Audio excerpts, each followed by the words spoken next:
Bien,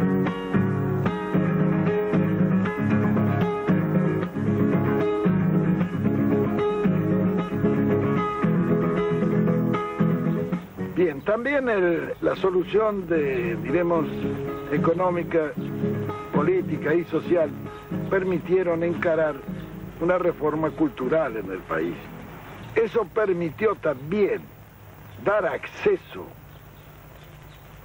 popular a la universidad. Normalmente en la República Argentina en nuestra época había 4 millones de población estudiantil. De esos 4 millones, solamente 300.000 hacían los estudios secundarios. De manera que de la escuela primaria, que era obligatoria, a la enseñanza secundaria, ya había un descarte de 3.700.000 muchachos. De esos 300.000, iban a la universidad nunca más de 100.000 en todas las universidades. De manera que ya en esa etapa había otro descarte de 200.000. ¿Qué pasaba con estos 3 millones largos que al terminar la escuela primaria no podían ir al secundario porque no tenían medios, porque como la enseñanza era cara, ninguno de ellos podía seguir los estudios superiores? Y estos iban a los potreros, que eran las escuelas de delincuencia más conocidas. Y nosotros no tuvimos delincuencia infantil. ¿Por qué? Porque en Buenos Aires más de 50.000 muchachos tenían sus clubes. Se crearon 90 clubes de barrios, donde tenían en lo posible cancha de fútbol, de básquet, boxeo, gimnasia, en fin, todas las actividades deportivas. Esos clubes los hacía el Estado y se lo entregaba a los vecinos que lo administraban y lo llevaban adelante. Por otra parte, las escuelas profesionales, donde el chico iba, recibía un salario y a la vez estudiaba.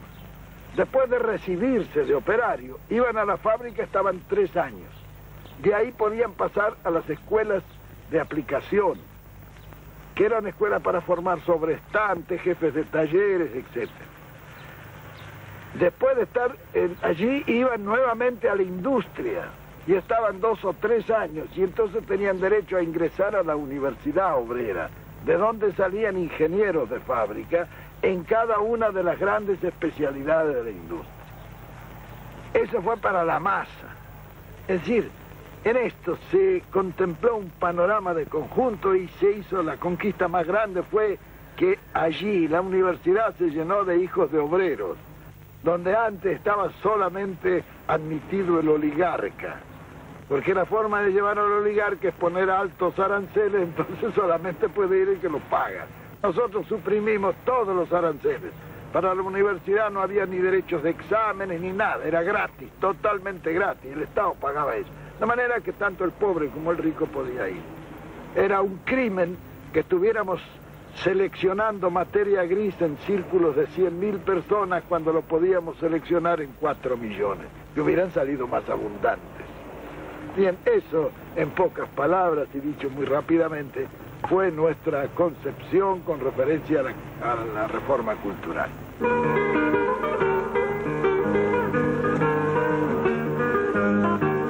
General, ¿cómo sintetizaría usted la obra de gobierno en lo que hace al desarrollo global del país?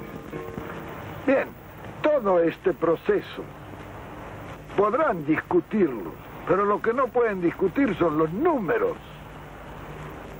Un país sin deuda externa, con 1.500 millones de reservas financieras, con servicios financieros de 90 millones al año y balanza de pagos favorable. Eso era en el orden externo, en el orden de las finanzas argentinas con relación a su acción exterior.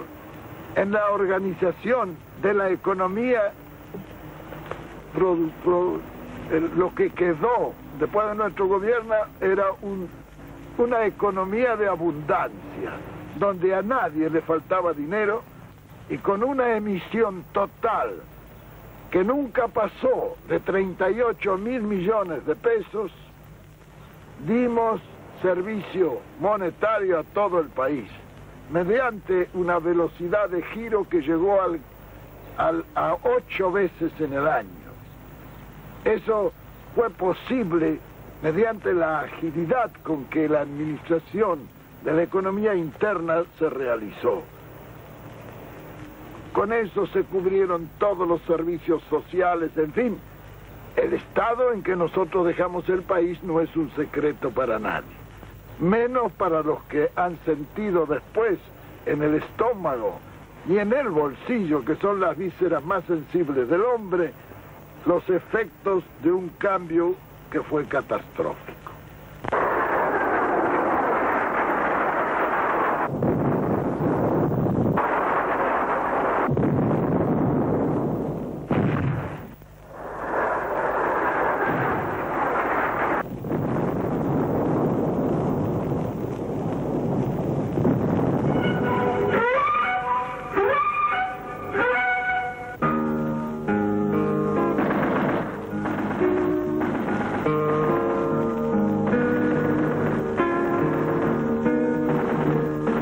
Frente a un gobierno que contaba con el apoyo democrático de las 2/3 partes del pueblo argentino, los sectores de la oposición responden con su primera medida libertadora. El 16 de junio de 1955, la población civil de Buenos Aires es bombardeada a mansalva.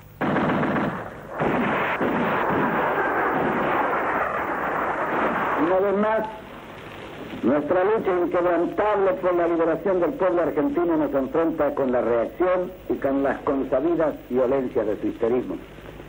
En cierto momento pensé que la oligarquía estaba ya definitivamente vencida y que los numerosos fracasos de sus empresas antipopulares, siempre al margen de la ley, de la justicia, de la democracia y siempre respaldadas por alguna fuerza internacional, habían persuadido a nuestros adversarios y enemigos acerca de la necesidad de trabajar en paz por la felicidad común y por la grandeza nacional.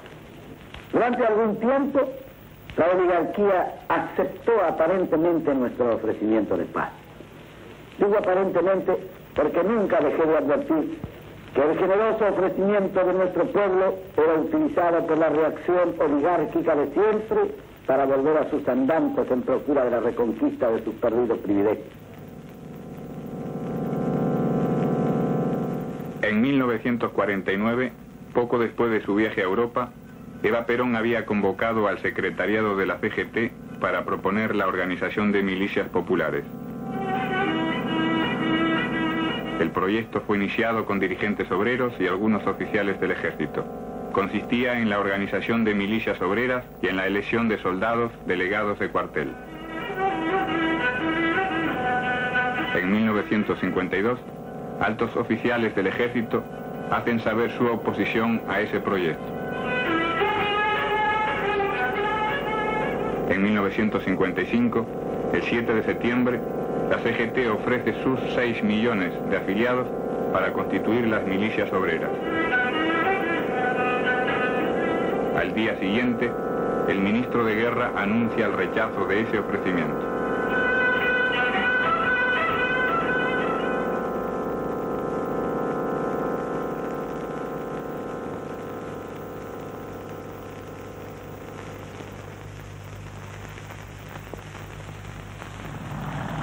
Ocho días después, los núcleos militares y civiles autotitulados Revolución Libertadora se alzan contra el poder popular constitucionalmente establecido.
Septiembre del 55 marca una derrota coyuntural en el proceso de la revolución justicialista.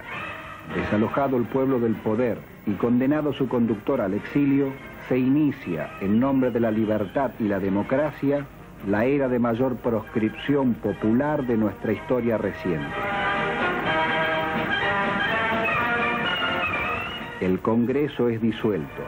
Se proscribe al peronismo y queda prohibida la utilización de emblemas peronistas o mencionar, publicar o exhibir signos de ese carácter. Los comandos gorilas, con apoyo del ejército, asaltan las sedes de numerosos sindicatos.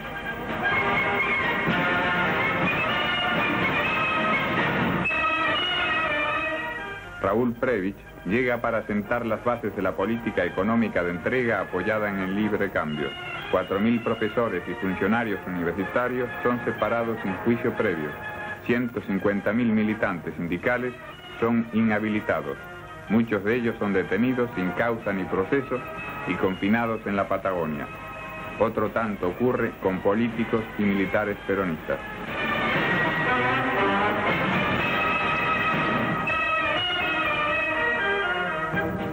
Es abolida la Constitución de 1949, que garantizaba los derechos del trabajador, de la familia, de la ancianidad, de la educación y la cultura. Vendrán los asesores militares yanquis, las operaciones militares conjuntas, la Junta Interamericana de Defensa, el Fondo Monetario Internacional y los grupos imperialistas pasarán a orientar la política económica nacional. Si a la caída del poder peronista no hay ninguna deuda externa, 3 años después esa deuda alcanzará los mismos niveles del año 43.